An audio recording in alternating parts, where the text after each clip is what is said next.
Dag, mit navn er Dorte. Goddag Dorte, jeg hedder Malik. Hvad kan du fortælle mig om Bizam? Det byzantinske rige er også kendt som Østromeriet. I slutningen af det 3. århundrede blev Romeriet splittet op i to. I Vestromeriet og i Øst. Vestromeriet var svagere og mindre modstandsdygtigt end Østromeriet. Derfor faldt det sammen forholdsvis hurtigt. Aha, spændende. Østromeriet var derimod den stærke del af Romeriet.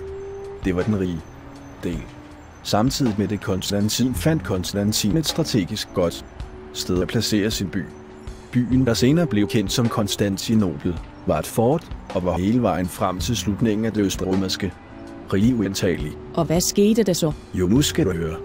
Det byzantinske rige var den første stormagt til at blive kristne. Riget kunne genforme sig selv efter det skiftende situation. De gik helt ned under Kusrogene. Riget faldt, da muslimerne rottede sig sammen og førte krig imod det byzantinske rige. Riget var ganske simpelt klar på, at muslimerne ville komme. Fantastisk. Fascinerende. Hvad med islam generelt? Islam opstod i det sydlige Arabien for år efter, at profeten Muhammed begyndte at få åbenbaringer.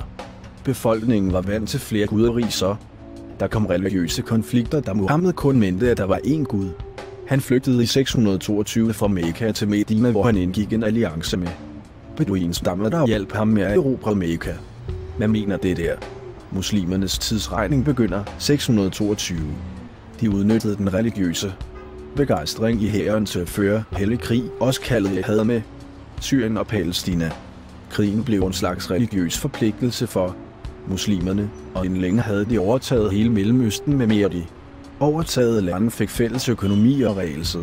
For eksempel skulle alle ikke-muslimer eller ikke-kristne betale en ekstra skat, og det konverterede mange til at blive muslimer. Dog kom der hurtigt splittelse mellem sunni- og shia-muslimerne. Du er godt nok klog. Tak for dine svar. Selv tak.